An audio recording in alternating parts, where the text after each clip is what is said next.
Venezuela's planning vice president Ricardo Menendez announced that 2 new tractor factories built in cooperation with Belarus in the state of Barinas have begun production.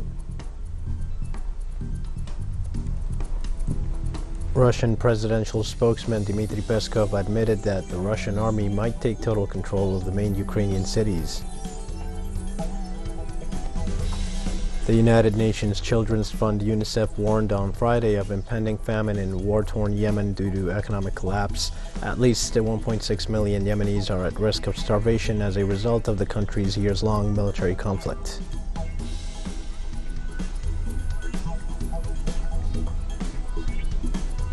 Hi, this is From the South. I am your news anchor, Diego Martin, from the TeleSUR studios in Havana. We begin with the news. On Monday, Venezuela's planning vice president Ricardo Menendez announced that 2 new tractor factories built in cooperation with Belarus in the state of Barinas have begun production. Menendez said that the factories named Veneminsk and Mazven are part of a plan to revitalize the Santa Ynez industrial complex, which was agreed during the latest session of the Venezuela-Belarus Joint Commission held last December. Such cooperation is aimed at helping Venezuela to develop and diversify its economy. The factories are using all of their presently installed capacity, and on their first day of operations, 30 tractors were assembled, out of which 18 are completely ready, 12 still on the test bench, and 4 still being assembled.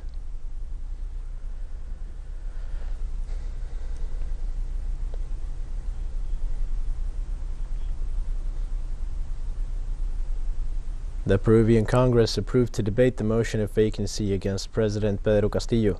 With 76 votes in favor, 41 against, and 1 abstention, the Congress agreed to open a process promoted by the opposition in the parliament and summoned the president for March 28th so that he may answer the accusations of the alleged constitutional faults. This is the second motion of vacancy against Castillo in the 7.5 months that he has been in power, promoted by opposition sectors. In order to remove Castillo from office, the presidential vacancy motion needs the support of at least 87 of the 130 legislators.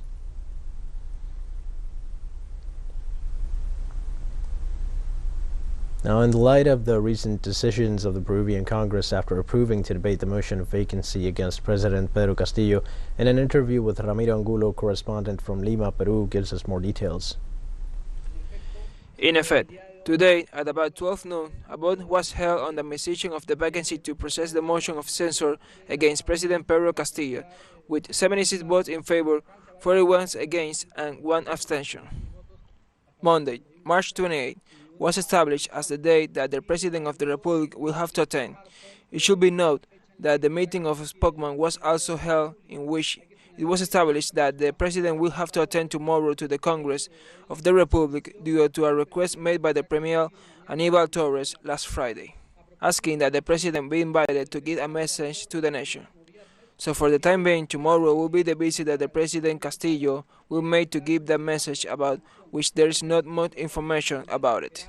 There are many perspectives about what he's going to say, and on Monday 28 will be debate about the possible vacancy for which 87 votes will be needed for him to leave office if this materializes. In the case of tomorrow, he is the one who will attend to give his message. Apparently, it will be about the government policies and action plans. Wherever for the vacancy his legal defense could go, Castillo could go to give a general message on the matters that have been raised for him to respond, but he is also entitled to have his lawyer defend him at the legal level. That will be for March 28.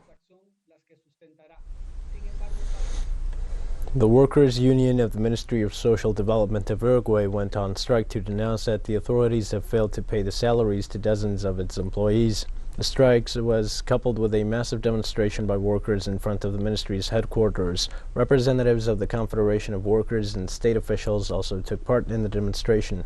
The protesters denounced that delays in salary payments have been a constant occurrence under the administration of Luis Lacalle Pou. They said that so far there are 79 employees who have no idea about the date their salaries will be paid. Meanwhile, authorities have given no indication of when the situation will be resolved.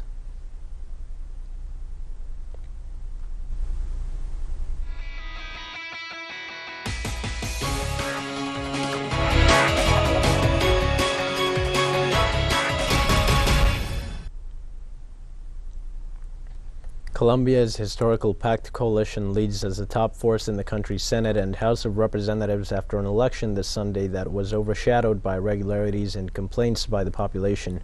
Colombians denounced flaws in the electoral census process and in the information about their polling stations. Also, that electoral juries in at least 26% of the stations failed to hand in electoral cards. On the other hand, authorities of the Electoral Observation Mission lamented the death of 2 soldiers in the midst of actions of irregular armed groups in the department of Caquetá. In this Sunday's elections, the 295 congresspersons of both legislative chambers were elected, as well as the candidates of the 3 main political coalitions of left, center, and right for the presidential elections of next May 29th, Gustavo Petro, Federico Gutierrez, and Sergio Fajardo, respectively.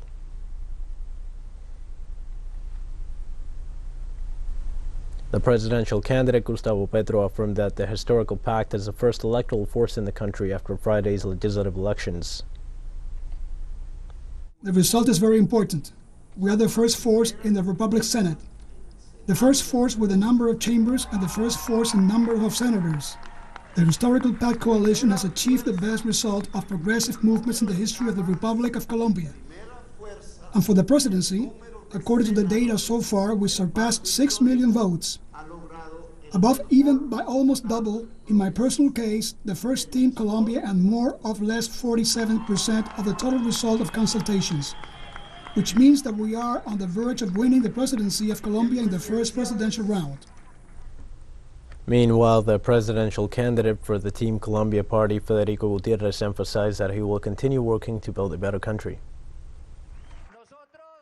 We receive with great joy, but above all with great humility and responsibility, this victory that we have obtained as a team, knowing that the road ahead is long and we will do it very well. Today, united, we take another step on the road that would lead us to build a better country. On the other hand, presidential candidate for the Center Hope Coalition, Sergio Fajardo, said he will approach all citizens to make a change in the nation. We will interpret those Colombians who no longer want the anger, the confrontation, the damage that has been done in our country, and that this government, after 4 years, has represented pain for us in Colombia. This is a government that has given us a Colombia with rage, with corruption, with fear, because insecurity has never been at this level that we are living in all the Colombian territory, with a gigantic uncertainty, the inability to have jobs, and an economy that has benefited a very few, that has not given the opportunity that our people deserve. We're approaching this Colombia from the perspective of building and moving forward. We know that Colombia has to change, and it is going to change. We're going to take a short break now. Please join us again after this.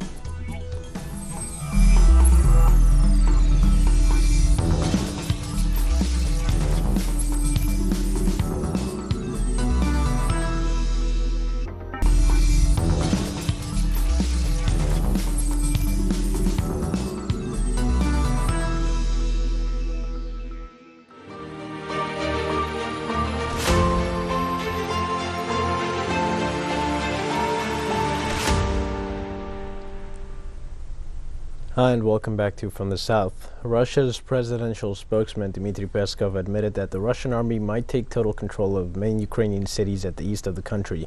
Peskov declared that Russia's Minister of Defense could take these measures in order to best guarantee the safety of civilians in Ukraine.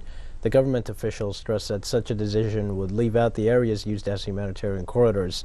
Peskov also restated that prior to this conflict, President Vladimir Putin signed friendship and cooperation agreements that included military assistance with the self-proclaimed Popular Republics of Donetsk and Luhansk, so Russian armed forces are using high-precision weaponry to destroy only information and war-related facilities.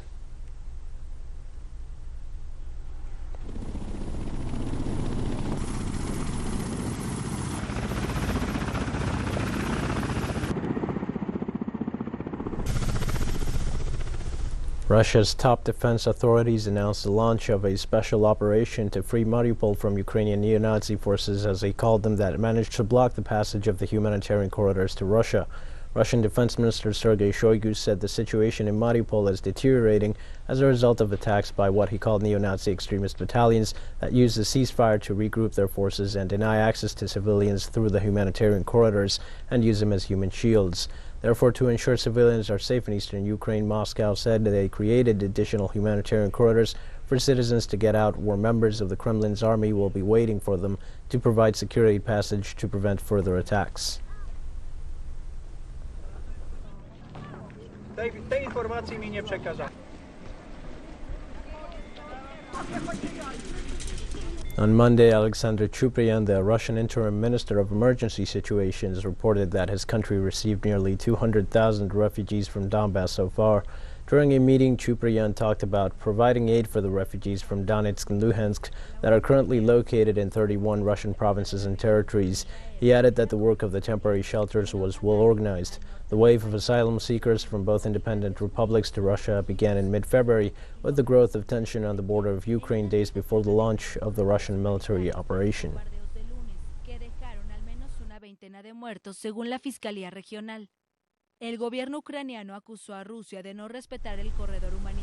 Now, according to a recent update from the head of the Donetsk People's Republic, Denis Pushilin, the Tochka-U missile launched by the Ukrainian forces on Monday killed 20 people. Pushilin also said that another 28 civilians, including children, were seriously injured by the missile that carried shrapnel warhead. In the meantime, Russian Defense Ministry spokesman Major General Igor Konashenkov stated the missile was fired from an area northwest of Donetsk controlled by Ukrainian forces. He charged that the shelling of the area that has no military facilities represented a war crime.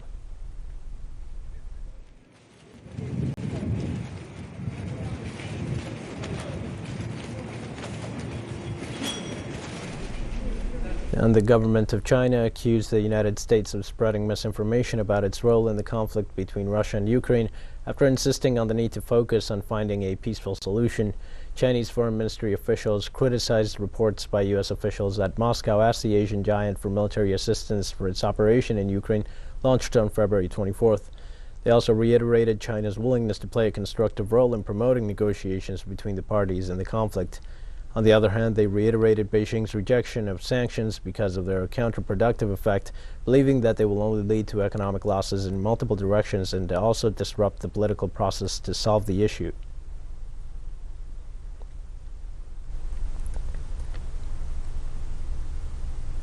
Now, Moscow said the United States is increasingly abusing its position as the host country of the United Nations, which is headquartered in New York, to obtain political benefits. The statements were made to the Russian agency Sputnik by Pyotr Ilyshov, head of international organizations at the Ministry of Foreign Affairs. The senior official said the U.S. seeks to obtain unilateral political advantages and put up more pressure on the embassies of other countries, and added that this violates the foundational norms contained in the Vienna Conventions on diplomatic relations and on consular relations. Last week, and in the midst of the military operation in Ukraine, 12 diplomats from the Russian mission to the UN and their relatives left New York and returned to Moscow, expelled by the U.S. and accused of espionage.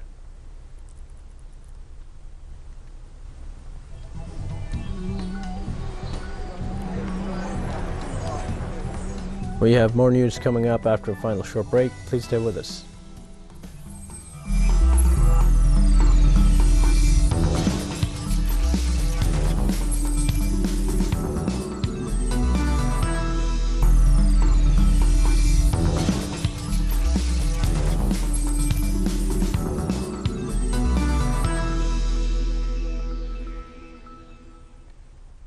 Hi, and welcome back. The United Nations Children's Fund warned Friday of an impending famine in war-ravaged Yemen due to economic collapse. They say at least 1.6 million of Yemenis, especially young children, are at a risk of famine as a result of the country's years-long military conflict. In a statement posted on Twitter, Unicef says that in Yemen, nearly 400,000 children under the age of 5 are slipping from acute malnutrition to severe acute malnutrition. They say these children are starving not because of a lack of food, but because their families cannot afford food, and they call for urgent action. United Nations resident and humanitarian coordinator in Yemen, David Gressley, said they need to continue with an integrated humanitarian response for millions of people needing food, special nutrition, drinking water, medical care, protection, and other essential elements. He said that in order to make real progress, they need peace to be restored, but that for the time being, much can be done.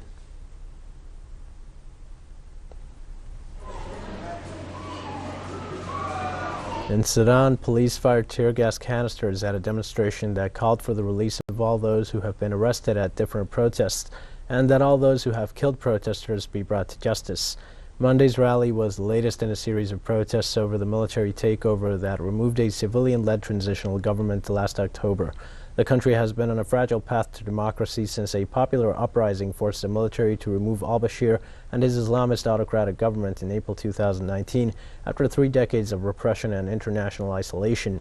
Current authorities insist, however, that they will hand over power only to an elected government. They say elections will take place next year.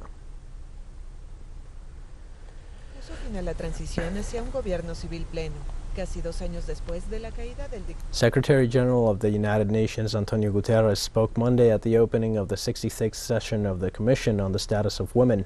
This year, the meeting focuses on achieving gender equality and the empowerment of women and girls in the context of climate change and environmental and disaster risk reduction policies and programs. Guterres said United Nations will not be able to fully realize any of its goals as long as women may continue to be largely excluded from decision-making processes. Guterres said this is not a matter of simple justice. Women's equal leadership and participation are vital to creating a peaceful, resilient communities and societies.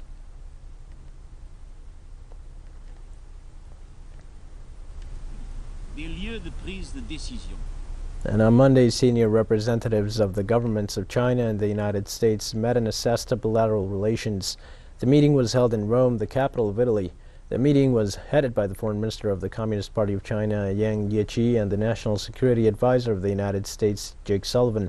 The purpose of the meet was to review issues of common interest and to keep open the channels of dialogue between Beijing and Washington in the midst of the multiple aggressions that the White House is advancing against the Asian giant.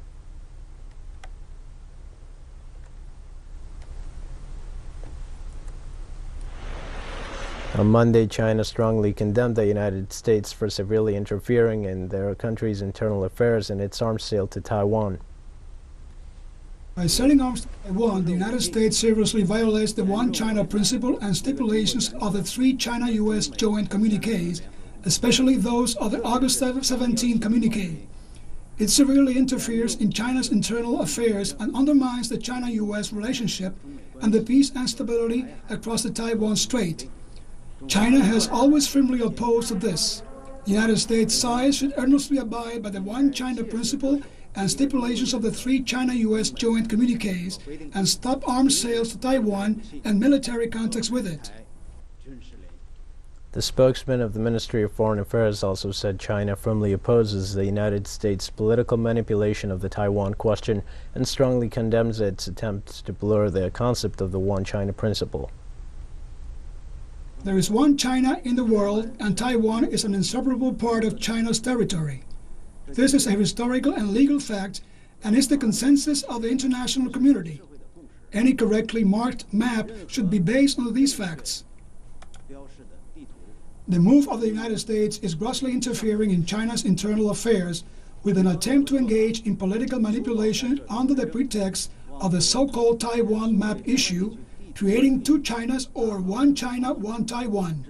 China is strongly dissatisfied and with firmly opposed to that.